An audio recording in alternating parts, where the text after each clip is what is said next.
জাপটনগরের পাশে গিয়ে কৃষ্ণ ধীরে ধীরে চলছেন, কেননা রাধারানী গোবিন্দের সঙ্গে সাক্ষাৎ করার জন্য তুঙ্গবিদ্যা মন্দিরে বসে আছেন। তাই এবার কি করলেন, জাপটনগরের পাশে গিয়ে যাহে পদ রহিয়া রহিয়া রহিয়া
এবার রাধারানী কি করলেন, গোবিন্দের পানে চাইতে চাইতে এবার মূর্ছিত হয়ে গেলেন। এবার জটিলে এসে বলছে, ওগো আমার বধূমাতার কি হয়েছে? আবার এক এক সঙ্গে বলছেন, ওগো তোমার বধূমার মনে হয় ডিট লেগেছে, মধ্যাহ্ন সময় ভোজন করতে বসেছে, মনে হয় ডিট লেগেছে। আরেকজন এসে বলছেন, আগো ডিট লাগেনি, তোমার বধূমা তো দেখতে অনেক সুন্দরী, মনে হয় দেবদৃষ্টি লেগেছে, হরিবল। আরেকজন এসে বলছেন, আগো তোমার বধূমাতার ডিটও লাগেনি, দেবদৃষ্টিও লাগেনি, কি হয়েছে জানো? কালো সরে পেতারে দর্শন করেছে, কালো সরে পেতারে শুনো শুনো ওজটিরা, কালো সরে পেতারে দর্শন করেছে, ওরে শুনো শুনো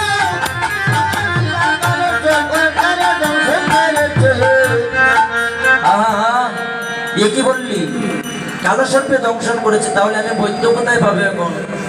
ললিতা বলছে, ওই দেখো গো পুষ্ট গুজানে যাচ্ছে ফলধরের ছোট ভাই, তাকে তুমি জ্ঞানটাই, সে ভালো মন্ত্র জানে, সে তোমার বধূমাতাকে ভালো করতে পারবে। এবার জটিলা কুটিলা কৃষ্ণ বিমুখী, কখনো কৃষ্ণ নাম উচ্চারণ করেনি। এবার কানাইকে ডাকবে কি করে? কানাই চলছেন গোচারণে, হঠাৎ মনে হয়েছে যে বৃন্দাবনে মা যশোদা গোপালকে ননিচূড়া বলে ডাকতো। তাই এবার জটিলা কানাই কানাই না বলে গিয়ে বলছেন, ও চূড়া তুমি দাঁড়াও, দাঁড়ালে দাঁড়ালে দাঁড়ালে চূড়া, দাঁড়ালে দাঁড়ালে দাঁড়ালে চূড়া,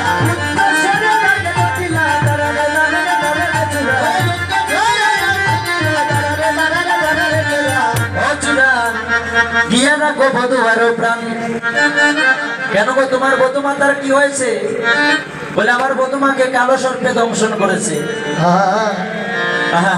তাহলে একটি কাজ আমি করতে পারি, জানো কি? তোমার বিয়ে না গিয়ে আমি এখান থেকে ভালো করে দিতে পারবো। বলে বা তাহলে আমার কি করতে হবে? তোমার বধূমাতার নাম বলতে হবে। তোমার বধূমাতার নাম বলো। বলে আমার বধূর নাম কি আদা। বলে আদা কারো নাম হতে পারে না, সঠিক নাম বলো। বলে আমার বধূর নাম কি রাধা। আমার বধূর নাম কি রাধা। আমার বধূর নাম কি রাধা। আমার বধূর নাম কি রাধা। বলে নাম কইতে কিসের মালা। আমার বধূর নাম কি রাধা। আমার বধূর নাম কি রাধা। তাই এবার বললে নাম তো পেলাম, এবার আমার যে মন্ত্রটি বা যে ওষুধ এটা কি তুমি সহ্য করতে পারবে বাবা? কি বলো ওগো জটিলা বুড়ি, আমার যে ওষুধটা ওগো 300 জাটার বাড়ি, 300 জাটার বাড়ি, 300 জাটার বাড়ি, আমি শোনো রে জটিলা বুড়ি, 300 জাটার বাড়ি। বলে বাবা 300 জাটার বাড়ি। হ্যাঁ 300 জাটার বাড়ি। হাতে মারি 100 জাটা, মাতে মারি 100 জাটা, আর 100 জাটা কাটা মারি গায়ে। 100 জাটার বাড়ি তোমার মস্তকে, আর আরেক 100 তোমার হস্তে, আর আরেক 100 হলো তোমার সর্বাঙ্গে। এটা জটিলাকে লক্ষ্য করে বলেনি, এটা বলেছেন আমাদেরকে লক্ষ্য করে। যারা সাধুগুরু বৈষ্ণব দেখলে মস্তক নত করে না, তাদের মস্তক 100 জাটার বাড়ি। যারা বৈষ্ণব দেখলে হাত জোর করে প্রণাম করে না, তাদের হস্ত 100 জাটার বাড়ি। আর যারা বৈষ্ণবের চরণ তুলি গায়ে মাখে না, তাদের সর্বাঙ্গে 100 জাটার বাড়ি। এই হলো 300 জাটার বাড়ি। হরিব হরিব হরিব। জটিলা বললেন বাবারে আমার তো বয়স হয়েছে, আমি 100 জাটার বাড়ি সহ্য করতে পারবো না, তুমি আমার সঙ্গে চলো। এবার কৃষ্ণ গেলেন জটিলার সঙ্গে রাধারানীর কাছে। এবার জটিলা কুটিলা সব সখীগণ একত্রিত হয়ে বসে আছেন। এবার কৃষ্ণ মন্ত্র করছেন। কি মন্ত্র? সাররে সাররে সাররে শ্রীমতী শ্রীঅঙ্গ সারো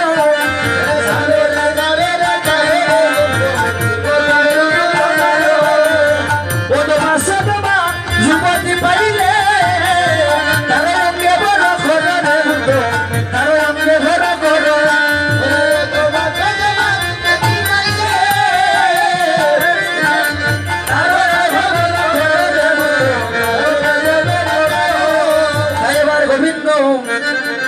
অমনিভাবে মন্ত্র করে যখন মন্ত্র বললেন চাররে চাররে চাররে ভূত শ্রীমতীর শ্রীঅঙ্গ চারো, অথবা শতবা যুবতী পাইলে তার অঙ্গে বর করো।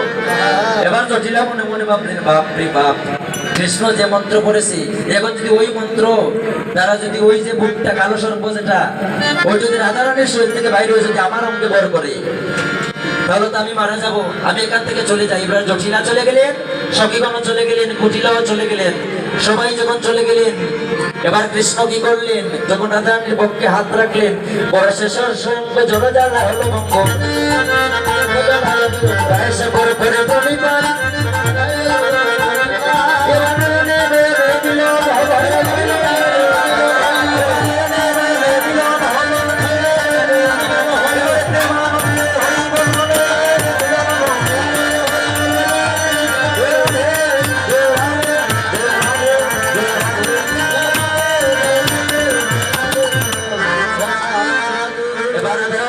গোবিন্দ আর কখন তোমার সঙ্গে আমার সাক্ষাৎ হবে? প্রাণ গোবিন্দ বলে রাধারানী গো, তুমি যাইও বড় এই কুণ্ড তীরে মিলবদনী তোমার সঙ্গে মধ্যাহ্ন সময়ে সে বলবে সে অথবা সূর্য পূজায় তোমার সঙ্গে আমার দেখা হবে। এই বলে প্রাণ গোবিন্দ রাধারানীর কাছ থেকে বিদায় নিয়ে এবার চললেন গোষ্ঠ গোচারণে। উঠে গেল